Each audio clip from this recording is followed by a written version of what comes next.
Hello one and all, this is Soulful Lordy, James Bullock, once again with another video game first impressions.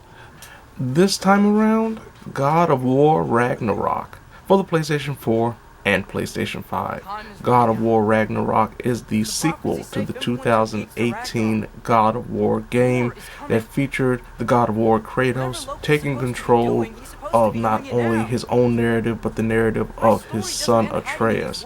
But by the end of the game you find out that Atreus has a lot more to his history, specifically connected to his mother, than he expected and knew of, and now in God of War Ragnarok he wants to find answers behind the history of not only himself and his mother, but also the potential Ragnarok war.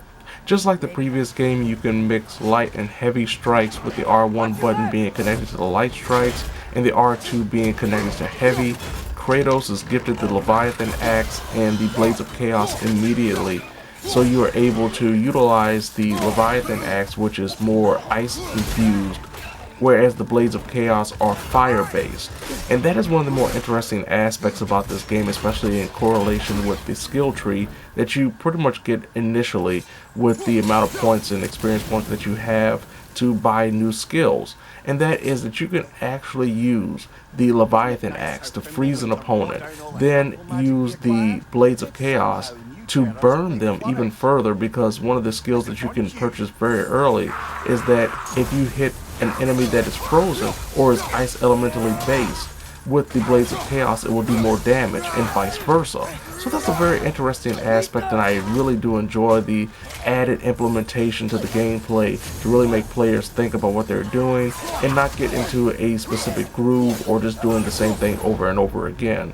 Another interesting addition to the gameplay is the utilization of shields. Now, in the original game, you could use the shield to not only block attacks but also parry attacks if you use the shield right before you get struck. Now in this game, shields don't only just do the blocking and parrying, but also, depending on what shield you have, can actually have specific abilities. For example, one of the shields that I got pretty early on, the more you block with it, it actually stored kinetic energy. So that way you could unleash, once it was full of kinetic energy, not only could you not really block efficiently, but you would have to overcharge it and unleash that on any enemies nearby so you could block efficiently again.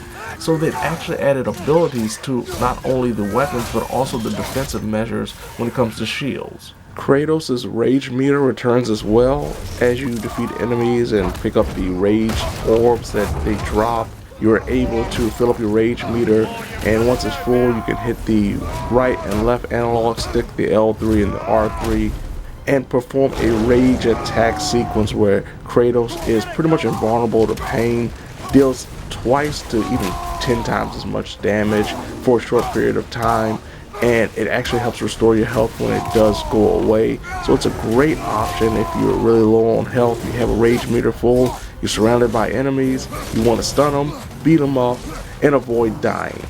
As some armor has specific innate abilities that also help you when it comes to defenses, but also do damage. Depending on what kind of upgraded level that you have when it comes to the armor, you may be able to utilize those gauntlets to add poison attacks to your strikes. One thing they changed about the amulet system from the 2018 game is the fact that enchantments are actually separate, so they are attached to your character instead of your weaponry and your armor. So that means you have a lot more room to figure out what you want to do, what you want to add to Kratos in terms of his attacks and defenses, without ruining your gear setup.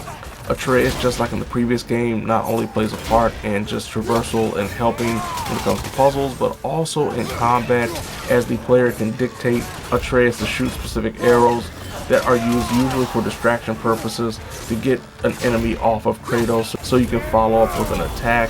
But just like the last game, Atreus also has his own skill tree, has his own abilities that he will do randomly in battle if he is able to do so.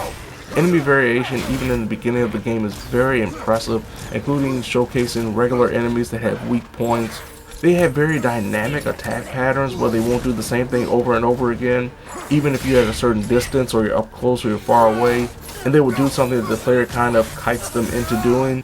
Instead, from what I've seen thus far, the enemies actually adapt to where you are and what you're doing and try to predict what you're about to do before they attack you, which I think is a very interesting twist and showcasing just how much they went into improving the gameplay. This will also require players to pay attention to their armor and their gear and their weapon loadouts. Of course, they're upgradable once again, and you can actually get up to level 9 when it comes to the upgrades in this version. So you having a lot of room to work with, a lot of stuff you can upgrade, and it's going to be interesting to see like what the in-game loadouts can look like. Technically, the game is flawless from what I've seen thus far. There haven't been any frame rate drops, no hiccups, no game crashes, no weird bugs. Nothing that would make me think that this game isn't incredibly polished. The visuals are spectacular, especially on the PlayStation 5. The sound design is absolutely wonderful. The accessibility options are numerous. I just can't say enough great things of how the game plays and how the game looks. Overall, I was really looking forward to God of War Ragnarok, and thus far, I am just spoiled. I will say right now, I am spoiled by how great this game is.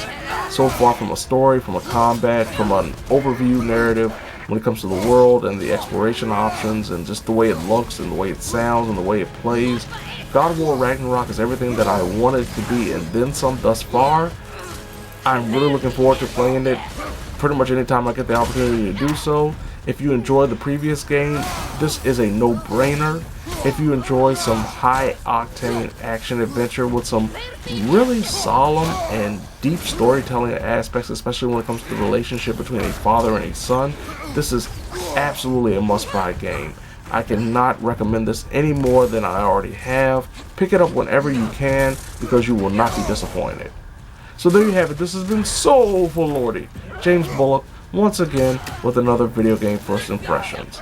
God of War Ragnarok for the PlayStation 4 and PlayStation 5. Now if you don't mind, I have to go and do some favors for a local dwarf who unfortunately has been conned by Mimir, who wasn't the most trustworthy soul back in the day. Now it's up to Kratos and Atreus to right the wrongs of others, and all the enemies that try to get in their way will have no choice but to say, "Oh Lordy!"